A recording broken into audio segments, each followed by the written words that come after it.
Alright, Assalamualaikum, selamat datang untuk anda semua yang sedang menyaksikan video yang terbaru daripada APHD Channel. Kita kembali lagi dalam segmen ataupun episod podcast yang diberi nama APHD Podcast. Satu benda yang menarik adalah semalam, kalau sampai ke tarikh hari ni yang kita buat syuting ini, semalam kita dah keluarkan episod yang terbaru, episod yang pertama.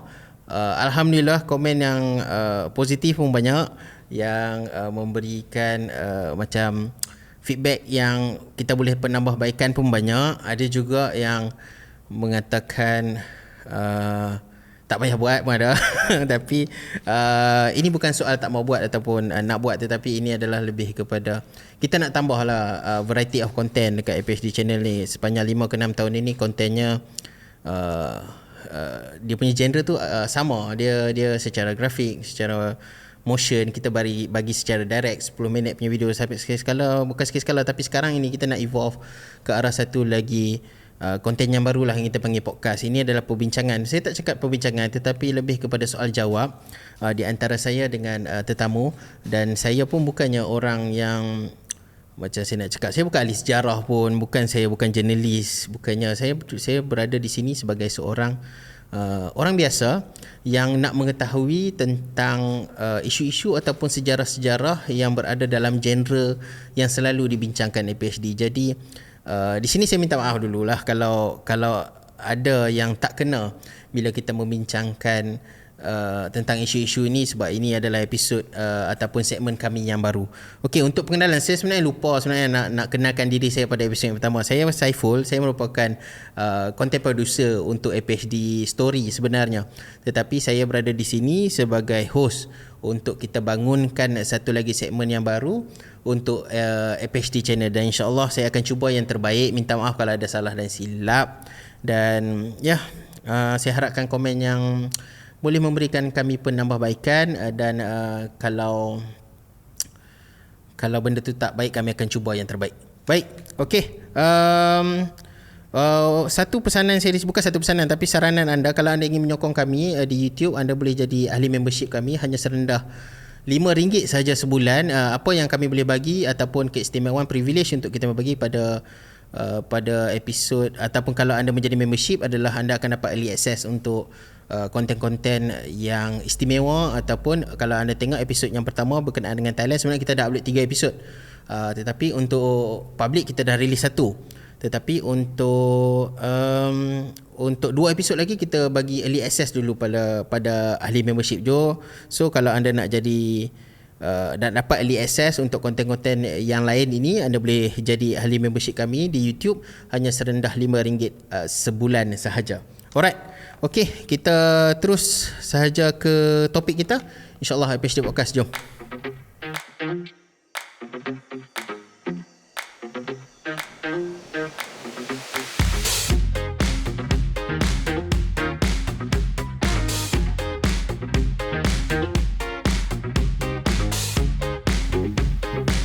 Alright, kembali lagi dalam APHD Podcast. Hari ini kita ada satu topik yang 2-3 minggu ini agak macam mana saya nak cakap, dia macam jadi satu benda yang dibincangkan pula. Sepatutnya benda ni tak saya rasa tak pernah dalam kehidupan saya sepanjang umur 33 tahun ni dibincangkan. Tetapi semenjak 2-3 minggu ni, selepas ada isu yang keluar statement apa semua, ada yang mengatakan Penang itu boleh menjadi milik Kedah. Itulah hari ini kita akan bincangkan dari segi perjanjian itu sendiri, macam mana dari segi undang-undang dan perlembagaan, adakah Penang itu sebenarnya milik Kedah.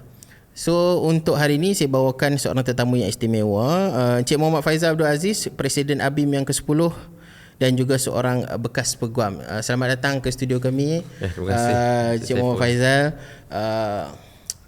Sihat? Sihat, alhamdulillah. Okey. Alright. Untuk hari ini kita akan membincangkan bagaimana sebenarnya kita bermula naratif tu daripada awal lah. Kita cerita dari konteks Pulau Pinang itu sendiri. Sebenarnya Pulau Pinang ini, sebelum kedatangan Inggeris, Pulau Pinang ni sebenarnya dia adalah sebuah pulau yang macam mana? Adakah dia membangun dah? Dia dah ada penduduk, ataupun dia memang, saya tahu memang sebahagian daripada Kedah, tetapi apakah pandangan Kedah ketika kerajaan Kedah ketika itu kepada Pulau Pinang?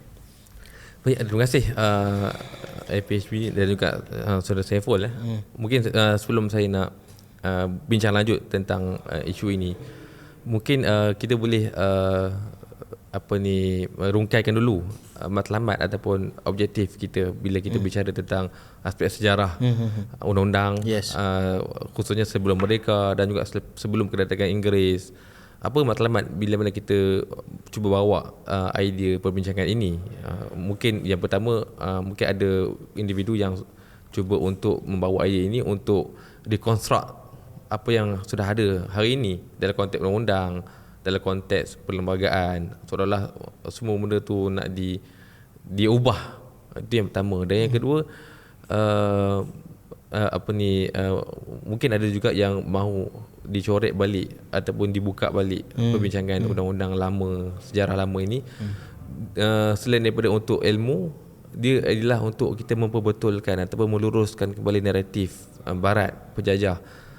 Contohnya macam dakwaan penjajah seolah-olah bangsa ini lemah dan sebagainya, tidak ada kedaulatan. Malah satu, dan saya sebenarnya bila kita bicara tentang aspek Kedah, Penang ini khususnya, saya lebih suka kepada matlamat yang kedua, iaitu bukan kita nak reconstruct semua yang ada, yang pasti akan makan masa, kontroversi yang terlalu banyak, tapi lebih kepada kita nak reconstruct balik dalam konteks naratif penjajah. Sebab tu dalam konteks Abim, bila mana kita baca buku Jose Rizal, dan kita baca juga buku-buku yang menangkis mitos-mitos barat seperti Prof. Ungku Aziz, Syed Hussein Alatas, sebenarnya kita nak kembalikan etos bangsa, iaitu bangsa Melayu khususnya, peribumi di Nusantara ini ialah peribumi yang kuat, yang sebenarnya tidak boleh dikotak-katikkan lah oleh penjajah. Jadi itu sebenarnya matlamat kita. Betul. Bila kita bicara Matlamat dia pun bukan nak mentelagahkan orang Penang dan orang Kedah sebenarnya. Kita nak bincangkan benda ni dari segi sudut undang-undang untuk kita faham bahawa sebenarnya benda ni dah ada perjanjian, dah ada benda ni dah berlaku, dan insya-Allah sebenarnya dia tak perlu ada isu pun untuk Kedah dengan Penang ni bergaduh. Tetapi dia pun tak gaduh pun, tapi dia ada isu yang dibincangkan kan. So mungkin Cik Fazal boleh cerita sikit daripada mungkin permulaannya ataupun macam mana. Okey, baik. Sebenarnya bila kita cuba untuk menjawab persoalan tentang penempatan Penang ataupun apakah Pulau Pinang di mata Kedah, Sultan Kedah khususnya, sebelum kedatangan Francis Light. Dia ada beberapa dokumen yang kita boleh tengok. Yang pertama, buku Batu Uban Prof. Burak Merdeka ni memang itu buku yang baik untuk kita baca, untuk kita teliti bagaimana adanya masjid, adanya perkampungan nelayan, dan sejauh mana Batu Uban tu dimiliki oleh Kedah dan sebagainya. Itu kita boleh bincang lebih lanjut apa yang ditulis oleh Profesor Burak Merdeka. Yang kedua, saya juga mungkin tertarik sebenarnya kalau kita nak rujuk tulisan barat. Ini tadi kita sebut naratif barat. Jadi naratif barat tentang Penang itu telah ditulis oleh Hakim Sir Benson Maxwell tahun 1858. Di satu kes kalau yang mengaji undang-undang tu pernahlah berkok dahi nak baca buku nak baca kes Regina Against Villains. Regina ni maksudnya Crown lah, maksudnya British. Dia lawan William ni ialah seorang magistrate polis. Mungkin hari ni macam magistrate, tapi dia berbeza sikit lah. Dulu dia ada sistem magistrate polis di Penang. Ringkas fakta kes dia kes ni ialah tentang seorang labor lah ataupun tenaga buruh di bidang pertanian, Civetian. Dia ada masalah disiplin lah. Dia ponting kerja, dia tak datang kerja. Akhirnya pihak syarikat bawa dia ke mahkamah. Akhirnya dia dijatuhkan hukuman forced labor lah untuk 2 tahun. Dan selepas tu dia ponting balik kerja. Dia ponting banyak kali. Dan akhirnya dia dibawa. Jadi bila dia dibawa ke mahkamah, Williams ini seorang magistrate polis enggan untuk menjatuhkan hukum kepada orang ni atas alasan sebab dalam undang-undang British memang termaktub dalam undang-undang British seseorang tu tidak boleh didakwa ataupun dijatuhkan hukuman 2 kali atas kesalahan yang sama. Di istilahnya double jeopardy dalam perlembagaan kita pun ada. Maksudnya dalam undang-undang kita pun memang dia ada tafsiran sebegitulah. Jadi disebabkan Williams ataupun Magistrate Police ni berkeras untuk tidak mahu, akhirnya Crown ambil kes lawan dia. Jadi namanya Regina against Williams tahun 1858. Jadi bila mana berlaku kes ini, jadi itulah timbul isu. Adakah undang-undang British itu boleh dilaksanakan sebiji dengan di Penang? Maksudnya bila mana undang-undang British tidak membenarkan seorang itu diadili, dihukum 2 kali atas kesalahan yang sama, adakah ianya boleh dilaksanakan di Penang? Okey. Dan ia membawa kepada persoalan. Jadi waktu inilah Sir Benson Maxwell, hakim waktu tu, dia menceritakan tentang naratif dia tentang Penang itu apa sebelum kedatangan Francis Light. Sebab apa? Sebab dalam undang-undang British boleh digunakan, common law itu dia menjadi undang-undang di sebuah kawasan, pulau dan sebagainya. Kalau pulau itu kosong, kalau pulau itu memang tidak diduduki, ataupun dia orang kata normal lah, macam serangan normal lah, maksudnya penjajah datang, dia ambil, dia colonize kan, ada colonize tempat dia kan. Tapi bagi Sir Maxwell ini, Penang ni special bagi dia. Dia nak kata kolonial pun tak juga, sebab dia datang melalui company, dan dia pun ada perjanjian, dan dia diserahkan oleh Kedah secara pajakan. Dalam sama bagi dia, walaupun disebut yang pertama dia mengiktiraf, dia kata Penang itu diserahkan, ceded by Sultan of Kedah, QUEDH, kepada company melalui perjanjian pajakan. Dalam sama dia juga sebut ada kampung nelayan di sana. Cuma bezanya ialah bagi dia, walaupun ada kampung nelayan, walaupun Penang itu dimiliki oleh Sultan Kedah, ini naratif dia. Bagi dia, bagi undang-undang British ataupun Barat, Penang itu masih lagi dianggap sebagai tanah kosong sebab tidak ada effective control. Jadi mungkin maksud dia ialah mungkin sebab waktu Francis Light datang, Sultan Kedah dia tidak letak governor kat situ, contohnya Shah Bandar kat situ, ataupun mungkin tidak ada undang-undang institusi mahkamah di Penang. Itu naratif Barat. Tapi mungkin kita boleh counter dengan naratif yang dibawa oleh Prof Murad Barikat tu, banyak lagi lah. Jadi pokoknya ialah sebelum kedatangan Francis Light memang sudah ada perkampungan, cuma isunya ialah ada effective control ataupun tidak oleh Sultan Kedah di Penang waktu itu. Alright. Tiada effective control di Penang, tetapi sangat disukai oleh Inggeris. Kenapa? Bagi saya sebenarnya dia dimulakan oleh Francis Light, bukan Inggeris. Dan Francis Light ni ialah seorang peniaga, dan dia melihat Penang itu adalah sebuah pulau yang berpotensi sebenarnya untuk menjadi hub di Asia Tenggara. Cuma tinggal lagi bila mana British ambil, British melihat Singapura kemudian jauh lebih strategik. Jadi pokoknya ialah kerana Penang itu dilihat sebagai satu hub perdagangan untuk mereka kuasai barang-barang dagang sebenarnya di kawasan Asia Tenggara. Alright. Jadi bila Francis Light mendarat di Penang, dengan ada perkampungan nelayan apa semua tu, apa yang Kedah react, dan apa yang terjadi di antara Francis Light dan Sultan Kedah ketika itu? Dia dimulakan pada tahun 1786. Yang waktu tu adanya perjanjian pajakan. Walaupun ada kontroversi, ada penulis-penulis barat yang mengatakan ia bukan perjanjian, ia hanyalah dalam konteks mungkin catatan-catatan ringkas. Kemudian ada isu sejauh mana efektif perjanjian 1786. Tapi pokoknya ialah Francis Light dia mendarat itu selepas adanya perjanjian pajakan 1786, yang mana antara kandungannya yang kita faham dalam buku teks sejarah sekolah pun kita dah baca, ialah Francis Light melindungi Kedah daripada serangan Siam. Kemudian adanya mungkin dalam 6,000 Spain pound diberikan secara tahunan kepada Sultan Kedah, dan beberapa lagi lah syarat-syarat. Dan akhirnya Sultan Kedah membenarkan Penang itu dibangunkan oleh Francis Light. Jadi itu yang pertama lah, 1786. Kemudian masuk ke tahun 1800. Ini sebelum kita masuk ke 1800, adakah Francis Light memenuhi syarat-syarat itu, ataupun syarat itu ada pembacaan yang saya buat, dia hanya sekadar perbincangan di antara Francis Light dengan Sultan Kedah, bukannya melalui kerajaan Inggeris, bukan melalui company. Jadi apa yang adakah Francis Light memenuhi kehendak perjanjian itu, dan adakah valid perjanjian itu pada ketika itu untuk digunakan sebagai modal sekarang ini? Okey, baik. Perjanjian 1786 ini yang kita baca sejarah juga dalam buku sejarah. Dia berlaku perselisihan bila mana Sultan Kedah melihat Francis Light gagal untuk memberi perlindungan kepada kerajaan Kedah daripada serangan Siam, dan itu akhirnya menyebabkan Sultan Kedah mempersiapkan tentera di seberang perai untuk menyerang Pulau Pinang, untuk menghalau Francis Light. Dan tinggal lagi waktu tengah disusun tentera tu, akhirnya Francis Light menyerang, akhirnya seberang perai itu diminta. Dah kalah diminta seberang perai tu. Macam mana?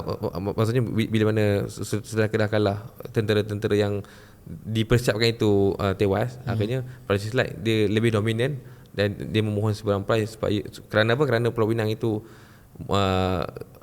maksudnya mereka perlukan darat untuk tanaman dan sebagainya. Dan waktu itulah akhirnya berlakunya perjanjian 1800. Perjanjian 1800 ni perjanjian yang turut melibatkan British, yang secara official antara Sultan Kedah dan juga pihak British. Waktu itu ditandatangani oleh, kalau tengok dokumen Raja Muda lah, Sultan Ziauddin, dan juga Sir George Les, mewakili Governor British di Penang. Dan waktu itu dalam perjanjian 1800 tu dia lebih lebih detail lah. Dia termasuklah tentang ukuran kawasan mana yang akan dipajak kepada British, dan juga termasuk juga perjanjian contohnya jika ada pemberontak daripada Kedah yang lari ke Pulau Pinang, kerajaan Penang, British akan hantar balik ke Kedah. Dan kalau ada penjenayah daripada Penang lari ke Kedah, akan dihantar pulang. Jadi itu perjanjian tahun 1800 yang turut melibatkan British. Alright. Apa isi kandungan perjanjian ini 1800? Tapi ini lebih ke perjanjian 1800 lebih valid, lebih official lah, boleh kata macam tu? Ya, betul. Saya melihat lebih official. Lebih official. Tapi apa kandungan yang lebih tepat untuk perjanjian 1800 ini? Baik, yang lebih tepat ialah tentang pajakan. Maksudnya pajakan Sultan Kedah kepada British, Pulau Pinang dan juga seberang perai, dengan bayaran-bayaran yang saya ingat mungkin dalam 10,000 Spanyol pound. Saya ingat saya mungkin saya pun terkhilaf secara tahunan.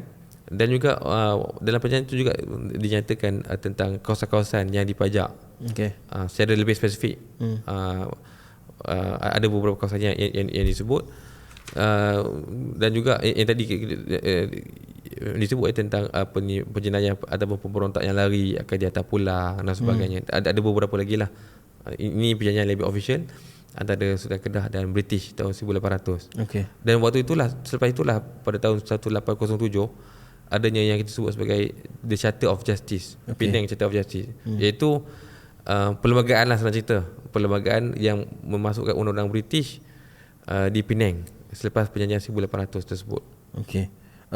Adakah dalam perjanjian 1800 itu Inggeris ataupun British ini masih lagi memberi perlindungan kepada Kedah daripada Siam ataupun tidak? Dia sebenarnya kita boleh tengok banyak sumber dan memang kalau kita tengok dalam kurungan dalam tahun 1800 serangan Siam tu masih lagi berlaku. Dan saya fikir bila nak sebut tentang perjanjian ini perlindungan diberi ataupun tidak, memang kita boleh ada keraguan di situ lah. Sejauh mana mereka memeterai perjanjian tersebut. Yes, betul. Berdasarkan video yang kami keluarkan mengenai Francis Light dan juga Pulau Pinang melalui syarikat itu dengan British dengan Kedah sendiri, ramai yang mengatakan bila perjanjian itu tak dipenuhi, adakah boleh dinafikan, boleh dibatalkan ketika itu? Disebabkan itulah mungkin Sultan Kedah rasa tak puas hati dan dia rasa perjanjian itu dibatalkan, atau patut dibatalkan ataupun boleh dipersoalkan. Kita boleh lihat satu, kalau waktu itulah sudah Kedah nak mempersoal ataupun nak membatalkan, mungkin dalam konteks force, maksudnya dari segi kekuatan mungkin waktu itu tidak ada daya yang kuat sebenarnya. Sebab kita lihat pada tahun 1786 bila mana sudah disiapkan tentera di seberang perai, dalam sama waktu itu juga Kedah menghadapi ancaman Siam. Jadi mungkin dalam bacaan politik waktu itu, kalau terlalu banyak musuh ni tak sihat lah. Bermusuh dengan Siam, bermusuh dengan British. Kedah banyak musuh bukanlah. Pada ketika itulah kita nampak macam daripada Burma, daripada Siam, daripada dia macam Kedah ni dia macam mana sebenarnya, kenapa dia tak suka Siam, kenapa dia nak bergaduh, kenapa dia minta perlindungan Inggeris, kenapa dia tak itulah maksudnya kan. So Kedah ni sejarah Kedah tua tu panjang. Yes, dan betul. memang sejarah Kedah ni ialah dia satu ketamadunan yang besar. Termasuk juga Lakar Suka yang merumah wangsa. Dan sudah pasti Siam, kalau kita sebut tentang Siam lah, memang dia tak pernah puas lah. Dia dapat Patani, dia dapat Kedah. Malah dalam konteks waktu zaman British pun dia memang mengidam-idamkan untuk dapat Kedah, Kelantan, Terengganu. Jadi itu memang idaman satu. Kalau ikut yang kita faham waktu zaman pendudukan Jepun pun, Jepun ada perjanjian yang kita tak tahu dengan Siam, yang akhirnya 4 wilayah negeri ini diberikan kepada Siam dalam tempoh tu. Alright, okay. Jadi selepas perjanjian itu dah dimeterai dengan bayaran pun dah dibayar setiap tahun, apa impaknya pada Pulau Pinang ketika itu? Adakah dia menjadi memang apa Inggeris inginkan, ataupun masih lagi hanya sekadar macam tu saja, ataupun dia menjadi satu benda, satu pusat kota yang besar, hub yang diimpikan oleh Inggeris? Ya memang kita tak nafikan bila mana selepas British menduduki Pulau Pinang secara efektif kontrol, kalau kita ikut naratif barat lah memang mereka ni bergerak dengan lebih efektif. Satu, apabila mereka ini memperoleh banyak perdagangan luar. Malah kalau kita tengok dalam kes Regina Gambilan itu menjelaskan bahawa memang terdapat perdagangan yang lebih efektif di sana. Ialah bila mana ada pertikaian antara buruh dengan company, itu menjelaskan bahawa Pulau Pinang waktu itu sudah ada syarikat yang bercucuk tanam, syarikat yang berniaga, berdagang, dan bila mana adanya kes Regina Gambilan, maksudnya sudah ada mahkamah di Pulau Pinang. Jadi efektif kontrol tu memang ada bila mana British masuk ke Pulau Pinang. Jadi ini mungkin naratif yang dibuat oleh British berbanding dengan sebelum mereka masuk. Tidak ada institusi yang sekompleks itu berbanding dengan selepas mereka masuk. Alright, Pulau Pinang ni saya tahu dia adalah negeri yang pertama yang menjadi tapak kepada Inggeris. Dia adalah tanah yang pertama Inggeris bertapak. Apa perkembangan Inggeris selepas itu, selepas dia dah dapat Pulau Pinang? Adakah dia terus develop dia punya towards seluruh Malaya, seluruh tanah Melayu ketika itu, ataupun dia ada certain, sebab ada pembacaan juga yang saya kata dia ambil bahagian pantai sahaja. Okey, sebenarnya kalau dari segi aspek sejarah, waktu zaman sebelum perjanjian Pangkor lah, 1875 tak silap saya, waktu itu British ditadbir oleh satu parti, saya lupa parti, tapi parti tersebut dia meletakkan suatu dasar British tidak boleh campur tangan dalam urusan pentadbiran di negeri-negeri Melayu. Kemudian selepas itu tahun 1875 berlakunya peralihan kerajaan. Waktu itu British memiliki seorang Perdana Menteri baru yang namanya Benjamin Disraeli. Perdana Menteri baru inilah, kerajaan baru inilah yang mengeluarkan satu polisi baru bahawa British dibenarkan untuk campur tangan dalam urusan pentadbiran di negeri-negeri Melayu. Dan itulah sebenarnya berlakunya perjanjian Pangkor, penetration yang pertama lah British di negeri Perak. Maksudnya di negeri Melayu itu di negeri Perak. Sebelum tu mereka hanya fokus di pesisir, iaitu di Pulau Pinang. Di Melaka itu pun lebih kepada melalui Belanda. Sebab sebelum tu dikuasai oleh Belanda. Kemudian adanya perjanjian Inggeris Belanda dan Belanda mengambil di wilayah Indonesia.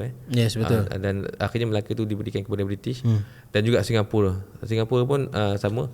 Mereka hanya fokus kepada cara Singapura tu sama lebih kurang dengan Pulau Pinang. Pada pajakan. Bila penyerahan negeri-negeri Selat ni berlaku kan, maksudnya Melaka campur dengan Singapura, betul? Betul. Okey. apa yang Inggeris buat untuk Pulau Pinang selepas itu mungkin ke arah untuk legalize Pulau Pinang itu sendiri. Maksudnya ada undang-undang perlembagaan dia sendiri untuk dia berdiri sebagai sebuah negeri yang sendiri tanpa memerlukan harapan daripada Kedah lagi ataupun ada sokongan daripada negeri-negeri lain. Baik, satu yang menarik kalau kita baca balik yang tadi yang kes The Janet against Williams ni, dia memberi satu keputusan tentang sejauh mana efektif undang-undang Inggeris di Pulau Pinang. Dia buat ialah selepas dia buat perbandingan Penang ni macam mana, Penang ni adakah negeri yang dijajah secara biasa ataupun adakah Pulau Pinang ini sebuah negeri yang sudah ada perdebatan. Keputusan akhirnya ialah English law ni bukanlah sesuatu yang terlalu efektif, tapi dia highly influential. Maksudnya amat penting untuk digunakan. Dalam sama dia ada nota kaki kat situ dengan syarat memenuhi kebenaran lokal punya custom. Dalam kata lain, hakim British ini dia sebenarnya mengiktiraf adanya local custom di Pulau Pinang, itu Melayu lah. Tinggal lagi walau bagaimanapun bagi dia bila mana Penang sudah ada Charter of Justice. Dalam Charter of Justice itu dipanjang dan Charter of Justice itulah memberi kuasa kepada company untuk menubuhkan mahkamah. Dia ada Court of Judicature Act macam itulah. Maksudnya membenarkan mahkamah itu ditubuhkan di Pulau Pinang. Jadi kes itu dibicarakan. Adanya kubu-kubu. Kalau kita pergi di Pulau Pinang tu ada banyak fort. Yes, betul. Yang dibuat oleh Francis Light dan juga British lepas tu. Jadi waktu tu mereka sudah independent dan mereka saling berhubung dengan Melaka dan juga Singapura lah, sebagai settlement. Alright, disebabkan itu juga kita boleh faham lah kenapa Penang, Melaka dan Singapura tu tak ada sultan. Adakah kan disebabkan dia memang pemerintahan dia tu starting dia dah Inggeris. Boleh kata macam tu tak? Dan sebenarnya ikutkan waktu tu lah, waktu tu lah sultan mereka ialah crown lah. Sebab tu kalau saya nak kongsi juga, kalau kita ada tok nenek kita yang lahir di Pulau Pinang, Melaka dan juga Singapura sebelum merdeka. Cuba tengok siapa anak dia. Dia akan beza. Dia akan tulis kita kena ada insert lah, Citizen of the Crown. Saya cerita ni benda ni pernah ada cerita oleh bekas speaker Dewan Rakyat, Dewan Speaker Dun Melaka, daripada PKR. Dia dah lama lah, saya lupa nama dia. Dia pernah cerita dia punya sibuk anak tu dia belong to Crown. Dia lahir di Melaka sebelum merdeka. Jadi itu jadi effective control sampai tak betul lah.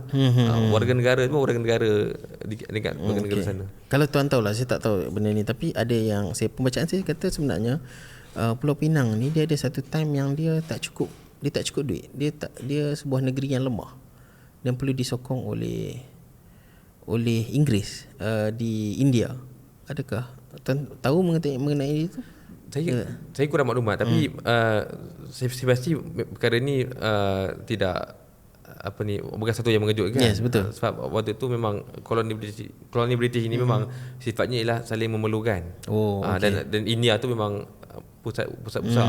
Malah kadang-kadang kalau kita tengok dari segi pertukaran pembesar-pembesar pun akhirnya banyak berubah di situ India. Dan malah dari segi undang-undang pun Charter of Justice Pulau Pinang, undang-undang di Melaya pun banyak diambil daripada India. Jadi India tu memang hub utama kolonial British di Asia. Kalau kita menceritakan konteks bila dah Pulau Pinang dah membangun jadi hub, ada yang cerita dia dah ramai orang masuk. Dari pembacaan saya pun juga penduduk yang berada di Pulau Pinang ketika itu meningkat naik dengan mendadak juga untuk orang duduk dengan berbilang bangsanya. Adakah pihak Inggeris sendiri mentadbir secara, macam mana saya nak cakap, secara baik ataupun dengan penduduknya dah semakin ramai dengan berbilang bangsanya? Baik, sebenarnya kalau kita tengok dari segi aspek positif, bila mana Pulau Pinang itu ditadbir oleh British, mungkin dalam 1800 ke atas, sebenarnya berlaku juga penyebaran Islam yang agak meluas. Kerana apa? Kerana bila mana Penang itu menjadi hub perdagangan, betul, dia menarik ramai pedagang-pedagang Arab, pedagang-pedagang Islam datang. Dan sebab tu kalau kita nak kongsi zaman dulu kalau kita nak dapat kitab kuning maksudnya kitab-kitab daripada Arab ni semua tertumpu di Penang. Sebab memang dulu mana ada kapal terbang, kargo tak ada. Jadi untuk mengimport kitab-kitab Arab, Quran dan sebagainya di Malaya ini hubnya di Pulau Pinang. Bila mana pedagang-pedagang Arab. Jadi itu kita nak sebut tentang part positif. Sebab memang orang Islam ni khususnya daripada wilayah Arab, wilayah pelbagai ni nature-nya nature berdagang. Yes. Jadi Islam tu datang melalui perdagangan. Sama juga dengan Melaka lah. Betul. Jadi sebenarnya lagi maju satu bagi pandangan kita lagi maju sesebuah negara itu lagi pesat perkembangan Islam ni sebenarnya. Islam dia tidak berkembang di sebuah tempat yang mungkin ceruk, yang tidak ada nilai cosmopolitan. Betul. Tapi kalau sebuah negara wilayah itu berkembang, dia menjadi hub antarabangsa, di situlah Islam akan bertapak dengan lebih maju sebenarnya. Alright, okay. Kita sentuh sikit pasal Kedah ketika itu. Adakah Kedah mempunyai hub juga di tanah besar itu ataupun mereka memang hanya Penang saja yang berada di utara? Saya ada ke Kuala Kedah tu juga dia digunakan sebagai hub juga kan, betul? Atau maafkan saya kalau saya salah. Saya yakin sebenarnya mana-mana negeri pun mereka sudah ada hub sendiri. Yes, of course. Kalau di pesisiran laut ni kan, pesisiran pantai ni betul. Cuma efektif tak efektif tu sebab waktu tu sudah dibayangi dengan Pulau Pinang yang lebih besar. Tapi saya yakin pasti ada mana-mana negeri kerajaan. Alright. Okay, kita move forward lagi ke depan sedikit ke arah kemerdekaan apa ni. Mungkin boleh cerita sikit tentang towards the ke arah kemerdekaan 1957 itu sendiri. Bagaimana keadaan Pulau Pinang ini sebagai sebuah negeri sebelum kemerdekaan itu? Baik, sebenarnya kalau kita tengok yang kita baca tentang naratif tadi perjanjian 1786, perjanjian 1800, ada pertikaian sejak mana perjanjian. Kalau ikutnya 1800 ada perjanjian last dengan Kedah dengan Pulau Pinang ataupun ada lagi selepas itu? Ya saya faham itu yang terakhir. Okay. Dan selepas 1800 itulah Pulau Pinang, British boleh menurunkan undang-undang dia, boleh buat macam-macam lah. Ada mahkamah. Dan okey, yang terakhir sebelum kita merdeka tahun 1957 sudah ada satu perjanjian namanya Perjanjian Persekutuan Tanah Melayu. Perjanjian ini ditandatangani oleh British dan juga Sultan Melayu termasuk Sultan Kedah waktu itu almarhum Sultan Badli Shah. Dan Perjanjian Persekutuan Tanah Melayu ini penting. Kandungan ni terlalu panjang. Kandungan-kandungan inilah yang dimasukkan dalam perlembagaan persekutuan. Okay. Jadi antara kandungan dalam Perjanjian Persekutuan Tanah Melayu termasuklah menyatakan bahawa Malaya ini bila mereka dia ada beberapa negeri termasuk Pulau Pinang. Jadi pokoknya Pulau Pinang itu menjadi sebahagian daripada negeri di Malaya dan tidak dimasukkan dengan Kedah. Dan dia persetujui. Malah ditandatangani oleh Sultan Kedah waktu itu. Selain daripada hak istimewa Melayu, ialah maksudnya senang cerita kalau kita baca perlembagaan ni boleh katakan semua yang dalam perlembagaan tu ada dalam Perjanjian Persekutuan Tanah Melayu. Jadi pokoknya sebenarnya isu ni dia selesai di situ sebenarnya bila ada perjanjian yang terbaru tahun 57. Okay. So bila semua sultan dah sign, even termasuklah dengan Sultan Kedah terhadap Pulau Pinang mengiktiraf dia antara negeri-negeri yang berada di bawah tanah, di bawah Melaya, isu tu sudah habis di situ. Tiada lagi pertikaian yang kata perjanjian ini. Sebegitu? Ya, sebab tadi saya sebut lepas perjanjian 97 akhirnya kandungan itu dibawa dalam perlembagaan. Dan kalau kita baca perlembagaan persekutuan perkara 1/2 memang menyatakan bahawa negeri-negeri Malaysia hari inilah ialah termasuk Kedah, Pulau Pinang, Perak, Selangor. Jadi perlembagaan persekutuan hari ini perkara 1/2 dah menjelaskan bahawa Pulau Pinang adalah sebuah negeri yang berdaulat lah, yang bukan lagi di bawah Kedah. Okey, kini kita bincang santai. Kita bukannya nak melaga-lagakan, tetapi kita nak berbincang adakah possible bila benda ni berbangkit. Mungkin ada yang kita tak ada lah. Saya harapkan tidak ada lah. Tapi bila benda ni dah bangkit kembali, mungkin ada yang mempersoalkan, is it possible untuk Pulau Pinang kembali kepada Kedah menjadi satu negeri yang dipanggil Kedah sahaja?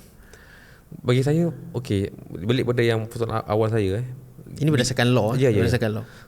dia apa tujuan ataupun matlamat kita bincang perkara ni. Dan saya lebih suka kita bincang ni untuk kita meluruskan naratif yang dibawa secara tipu daya oleh barat. Bahawa orang Melayu ni lemah, orang Melayu ni malas. Yang kadang-kadang ada juga orang Melayu menelan mitos tersebut. Betul. Kita berbangga kata Melayu ni malas. Kemudian ataupun kita nak dekonstruk semua benda yang tadi disebut nak ambil alih Pulau Pinang, bawa sebuah Kedah. Okey, dari segi undang-undang saya fikir isu ni terlalu kompleks. Kalau lah ianya ingin dibawa, ya mungkin dalam konteks kebebasan, mungkin mereka boleh bawa isu ini melalui mahkamah. Mungkin ada saluran ni lah, channel yang dibenarkan, tapi pasti akan memakan masa mungkin puluhan tahun sebab dia akan melibatkan juga bidang kuasa sultan, bidang kuasa kerajaan persekutuan. Sebab hari ini bila kita sebut tentang Pulau Pinang, perjanjian yang berlaku antara Pulau Pinang, antara Francis Light ataupun British ataupun British lah dengan Kedah. British itu hari ini bebannya ialah diwakili oleh kerajaan persekutuan. Yes, betul. Dan benda ni juga disebut dalam perlembagaan perkara 169. Bila sebut tentang treaty perjanjian, menyentuh tentang perjanjian yang persekutuan boleh diktik negeri, termasuklah perjanjian yang dimeterai sebelum mereka.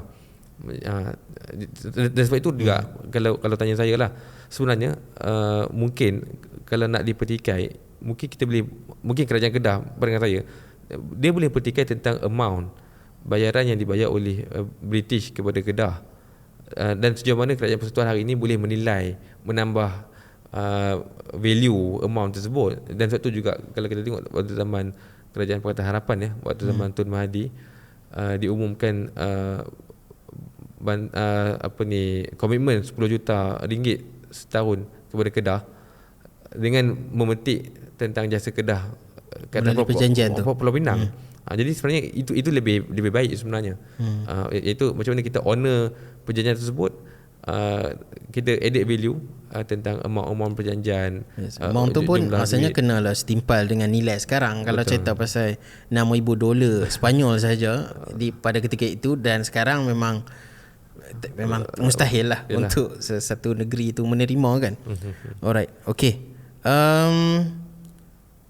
Saya mengharapkan benda ini selesai lah. Tapi sebenarnya selesai dah pun, cuma kita sajalah nak bincang kita supaya orang tu dapat faham yang sebenarnya dah ada deal, dah ada perjanjian, dia benda dah settle. Untuk soalan terakhir saya saja tanya lah kan, kalau dipilih untuk makan nasi kandak Penang ataupun nasi lemak Royal Kedah, mana yang Tuan Faizal suka? Nasi lemak Royal Kedah ni dia pedas sikit. Tapi kalau nasi kandak Penang ni memang saya layan nasi kandak immigration. Okay. Alright. Okay. Alright, so Penang Penang. Alright, insyaAllah. Okay, setakat ini saja perbincangan kita mengenai tajuk ini. Terima kasih kerana masih setia menonton. Alhamdulillah, perbincangan yang cukup berilmu. Saya memang kita tahu sejarah ni sebenarnya ada dalam buku sejarah tingkatan 2 tu kan. Saya tingkatan 2 kot yang ceritakan pasal slide. Tetapi ini kita go secara law dengan lebih detail lah. Alhamdulillah, Encik Faizal, Tuan Faizal kita pun dah menerangkan dengan secara berilmiah. Saya pun faham dengan bahasa mudahnya, dan insyaAllah kita boleh berjumpa lagi di next episode. Terima kasih kerana menonton. Jangan lupa tekan butang like, tekan butang subscribe, berikan feedback anda, komen anda, tajuk-tajuk yang mungkin anda ingin bawakan di APHD podcast ini. Dan jangan lupa kalau nak berikan sokongan, boleh juga jadi membership kami, hanya serendah RM5 saja. Apa yang anda akan dapat early access untuk video-video konten yang mungkin istimewa, series of podcast yang tajuk-tajuk awal anda akan dapat secara awal dahulu sebelum kita release di public. Dan insyaAllah kita jumpa lagi di next episode APHD Podcast. Assalamualaikum.